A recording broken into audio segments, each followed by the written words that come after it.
Bueno, como les adelantábamos, ayer se hizo una rendición de cuentas, una puesta a punto del plan de primera infancia que lleva adelante el MIDES.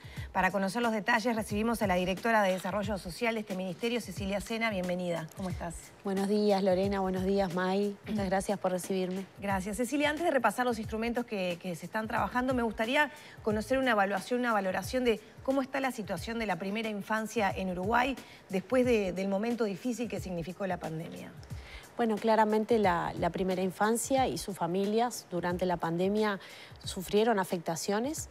El Ministerio de Desarrollo Social en ese sentido fue tomando medidas para acompañar determinadas cuestiones que iba detectando, las necesidades que las familias presentaban, que ya estaban acompañadas en el Ministerio, pero frente a la pospandemia nosotros queremos tener una foto real de la primera infancia y es por eso que en este año y en este mes puntual, donde lanzamos el mes de la primera infancia en el día de ayer, vamos a lanzar un nuevo cohorte de la encuesta de nutrición, infancia y salud que estaremos presentando a partir de julio-agosto de este año.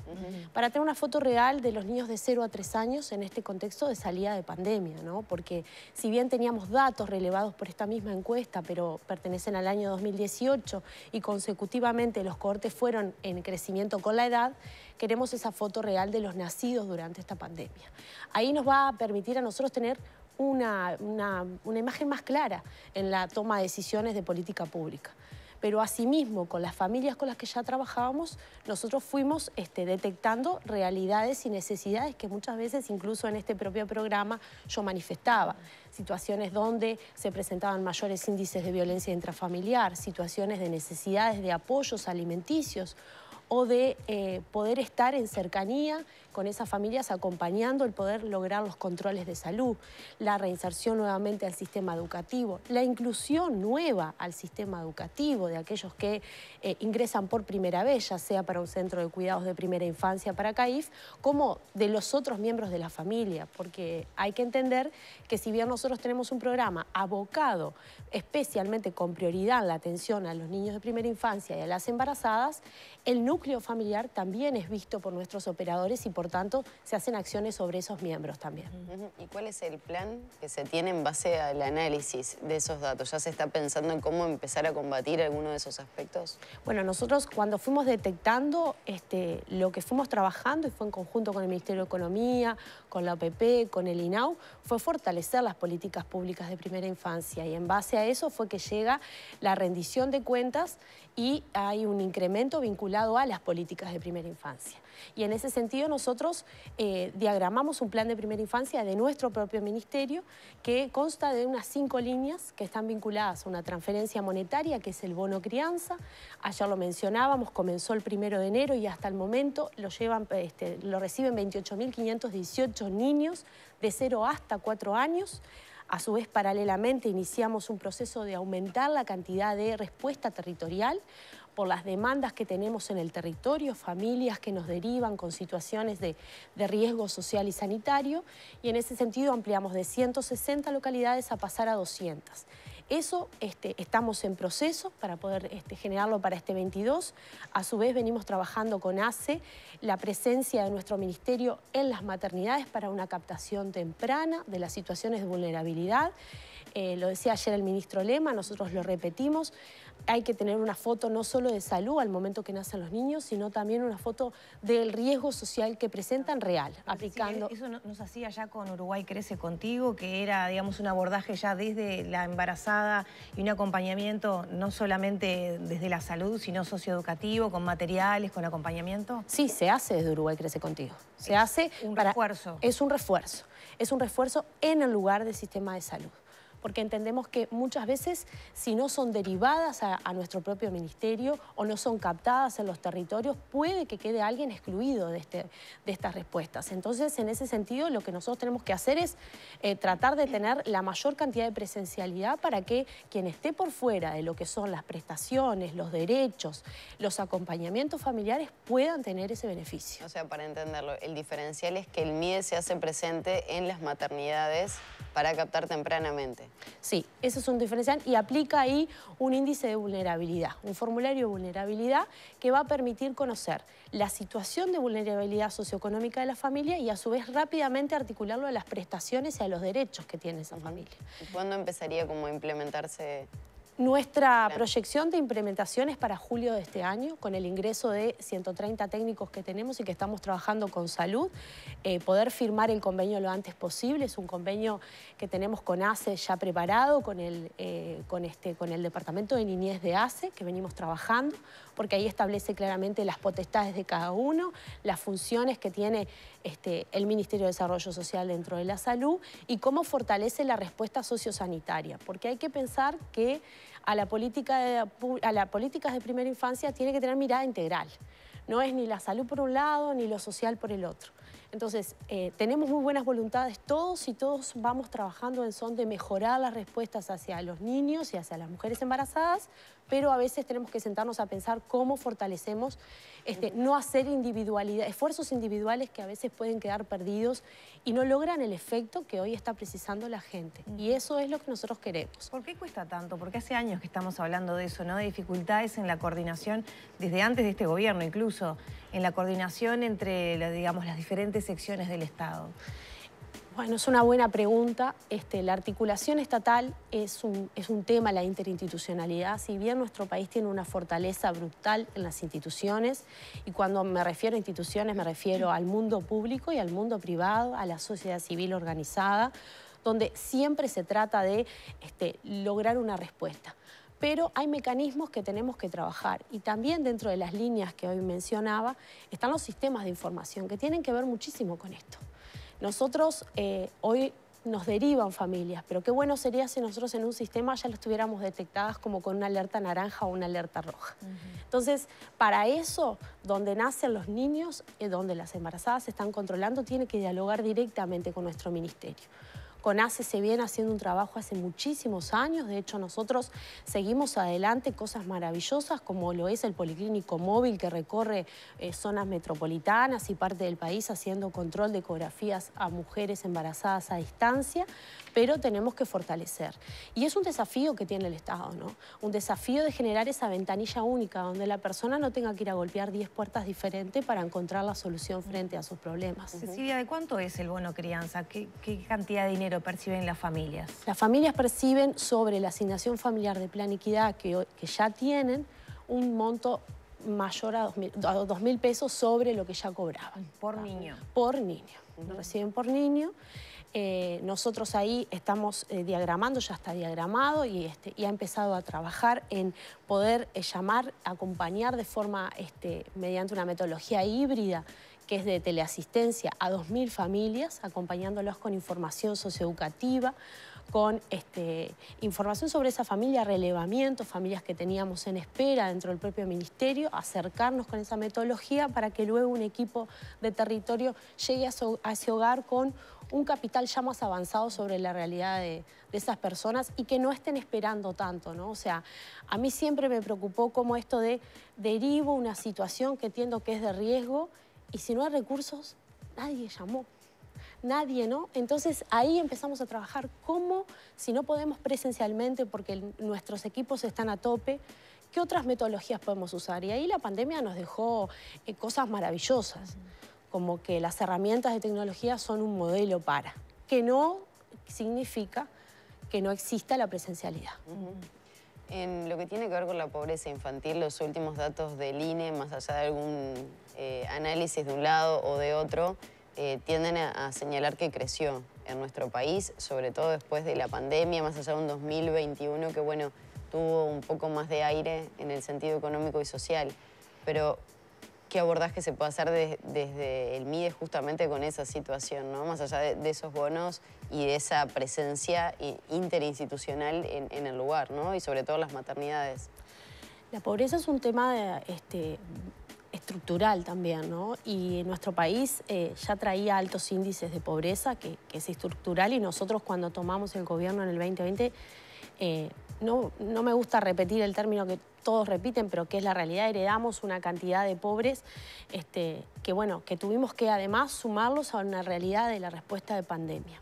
Y en ese año, además de sumarlos a esa realidad de respuesta de pandemia, esos índices en relación a años anteriores no aumentaron con el mismo incremento. Entonces, ayer decía mismo la ministra de Economía, o sea, el gobierno, en realidad, cuando mira la pobreza, ve que crece, sí, y tenemos que decirlo, está colocada en la niñez y en las mujeres. La pobreza diferencial entre los jefes de hogar y las jefas de hogar hay una tendencia muy marcada. Tiene que ver también con una cuestión que también toca y roza las políticas de primera infancia, que son los cuidados, ¿no? Y la autonomía de las mujeres. Pero a su vez también nosotros tenemos que ver que en esa franja etaria es donde se concentra la pobreza y es donde tenemos que atacar. Entonces, estas baterías de medidas buscan mitigar esos índices. Claramente que hay que reforzar, hay que fortalecer lo que ya se viene realizando.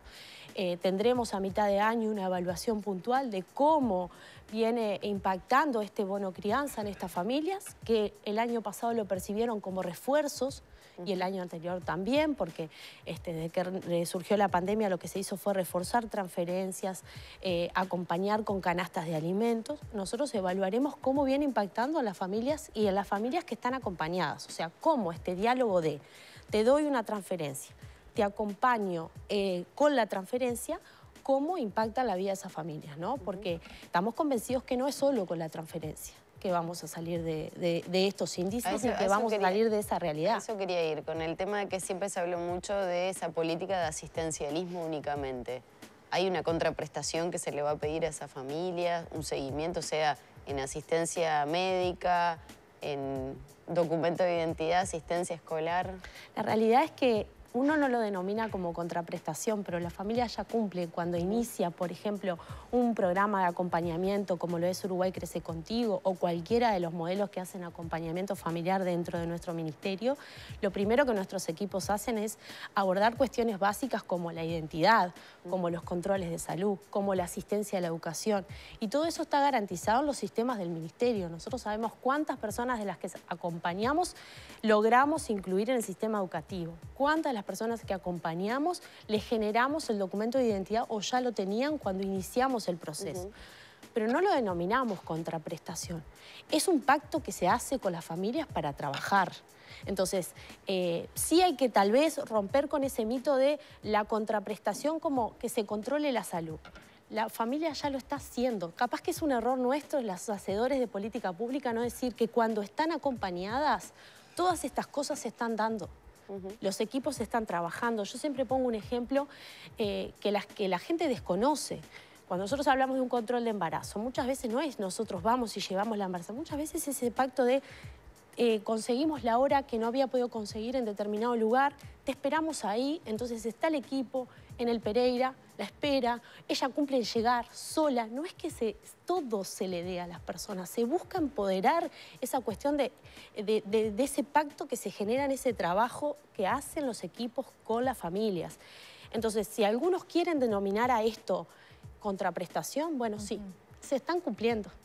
Y yo hoy no te podría decir los datos exactos, pero sí los podríamos tener para otra oportunidad de decirte, tantas personas que nuestro ministerio acompañan tienen documento de identidad, tantos los generó el ministerio, tantos los incluyó el propio ministerio. ¿Esas cifras ya se manejan, ya las tienen? Por ejemplo, ¿cuántas familias están en estos programas de acompañamiento familiar? Sí, sí, sí, eso sí. ¿Cuántas familias? Yo te podría decir, en Uruguay Crece Contigo tenemos 2.987 beneficiarios, de los cuales en este momento, eso varía porque van ingresando, mes a mes bajan, suben de acuerdo a las derivaciones que tenemos, pero de esos son 775 embarazadas y 2.100 y algo de niños pequeños. ¿Eso a nivel país? Eso es a nivel país, a nivel de la parte primera infancia. Después tenemos otro programa que en este momento tiene entre 700 y 800 familias más que están siendo acompañadas, que tiene una particularidad que toma todo el núcleo, o sea, tiene prioridad sobre familias con niños a partir de 2 años, pero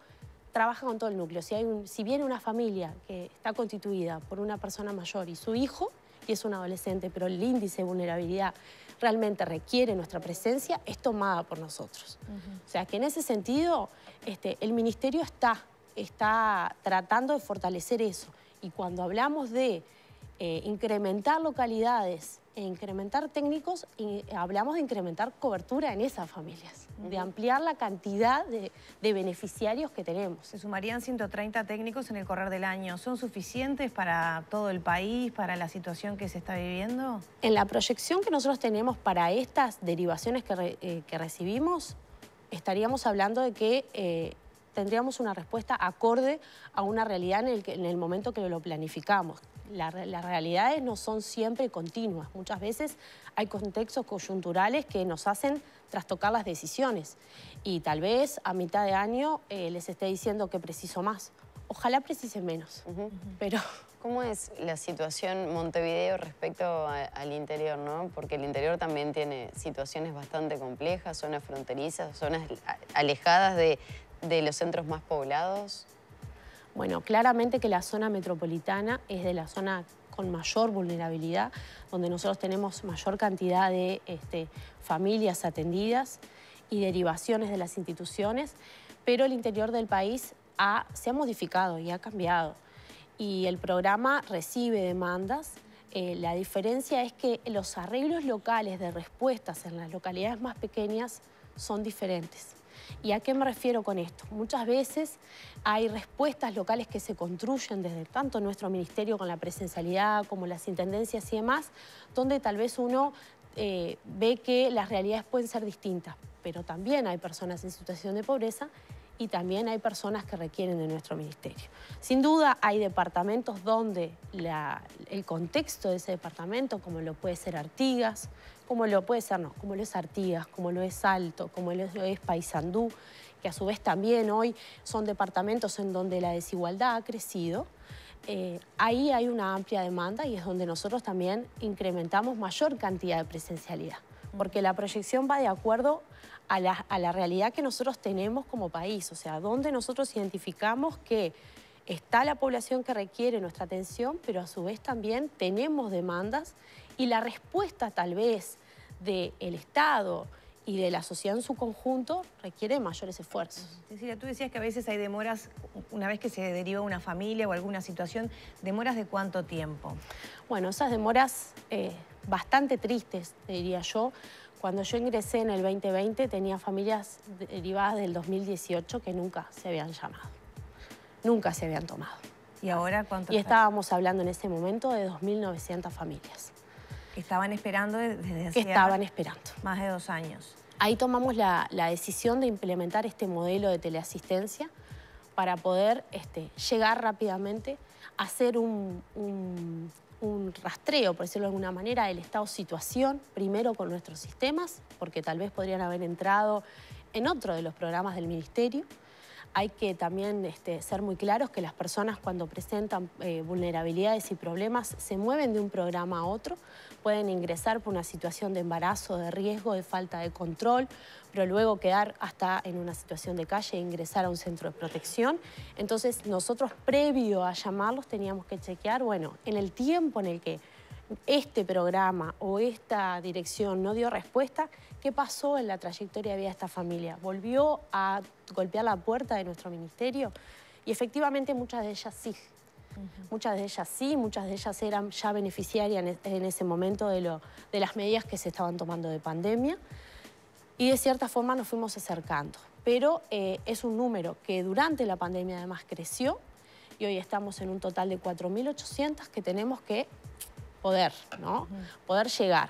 Estas 2.000 y algo que venían de atrás para este modelo de teleasistencia, porque hoy los equipos de operadores están de cierta forma clasificando, bueno, quienes ya están atendidos en otro programa, quienes ya no presentan ese problema y quienes sí, de esas 2.800 y 2.000 nuevas que nos dejó la pandemia. Cecilia, y hablando de problemas y vulnerabilidades, también se conocieron cifras de maltrato infantil hace poquito y también de niños que llegaban a INAU que no tenían casa, ¿no? Las autoridades, bueno, fueron enfáticas en decir que no hay más niños en situación de calle, pero bueno, ¿ustedes qué están relevando? ¿Hay niños en situación de calle?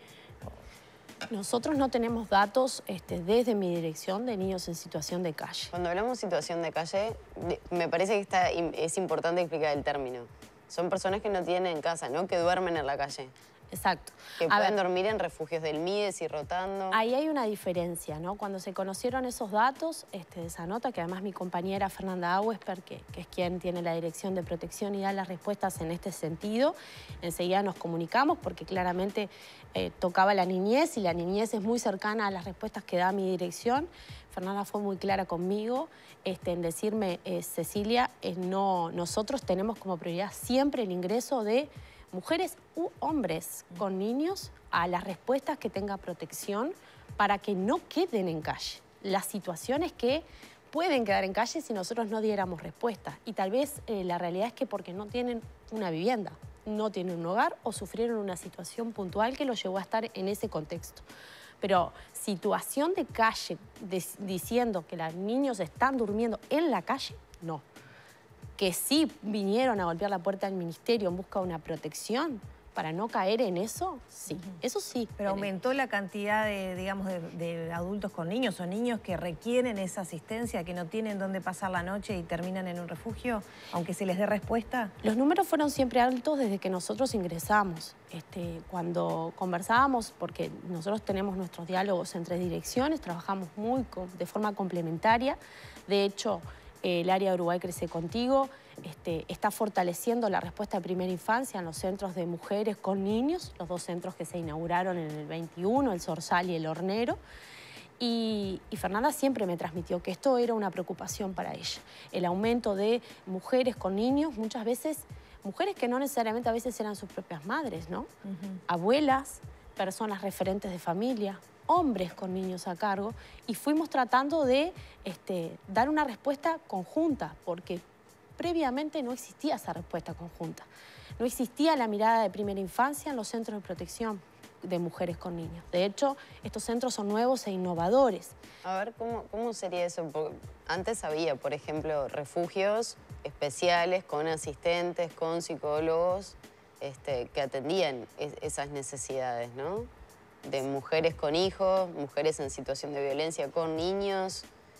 ¿Qué fue lo que no había antes que ahora sí? A ver, cuando los refugios en realidad y los centros de protección sí tienen un equipo interdisciplinario y multidisciplinario con todo lo que tú mencionabas. Y se tiene esa atención integral hacia las mujeres con los niños.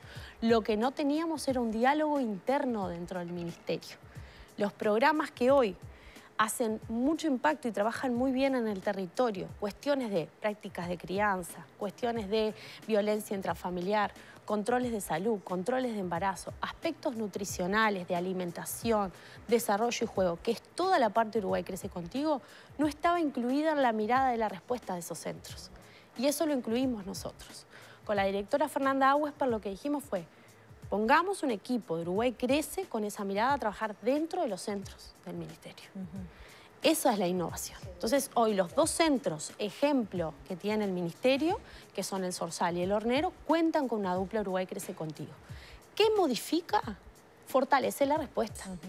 Hay una mirada diferencial, mejora esa mirada sobre la primera infancia, cuando tenés una situación de embarazo, cuando tenés una situación de violencia, hasta incluso de salud mental en muchas de esas mujeres que llegan.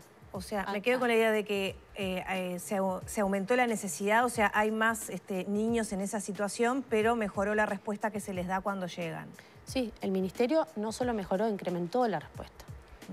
Cecilia, están llegando algunas consultas de televidentes que plantean que hace más de un año, año y medio, que están esperando respuestas del MIDES, sobre todo Uruguay Crece Contigo.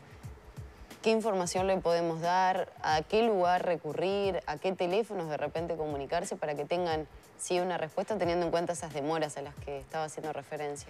Exactamente. Nosotros tenemos claro las familias que han sido derivadas y las que están esperando para la atención.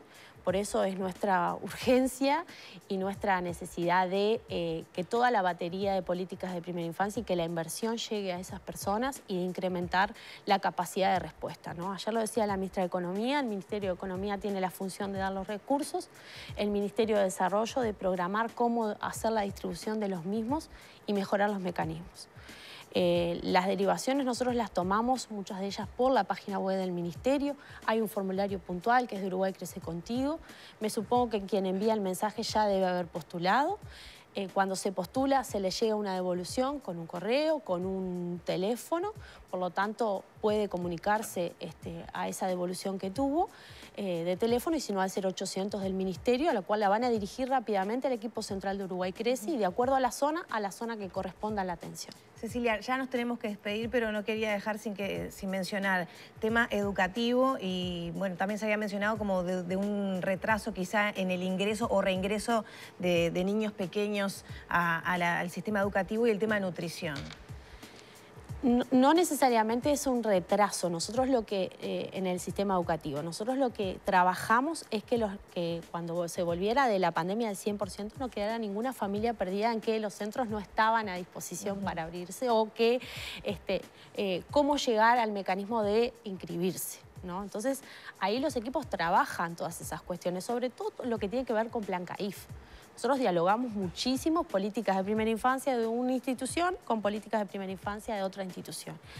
Y fuimos un vector clave para eso, como también lo fuimos un vector clave para la detección de situaciones de violencia. Y tú mencionabas hoy al principio que se presentaron los datos de CIPIAP, que claramente son datos alarmantes y que nos cuestionan a todos como sociedad, pero ahí el Ministerio de Desarrollo Social y Uruguay Crece Contigo tuvo una presencia muy fuerte para detectar esas situaciones porque estábamos presentes, seguíamos presentes. La pandemia no nos alejó y eso hay que mencionarlo. Y en cuanto a aspectos de nutrición, nosotros estamos trabajando, como lo dije al principio, de poder tener el nuevo cohorte de la encuesta de nutrición, infancia y salud, que nos permita tener una foto real del estado de situación de la primera infancia. Bien, a partir de allí se tomarán decisiones entonces. Muchas gracias. Gracias a ustedes. Cerramos por aquí entonces la entrevista con la directora de Desarrollo del MIDES. Ya son las 9 de la mañana, 19 minutos.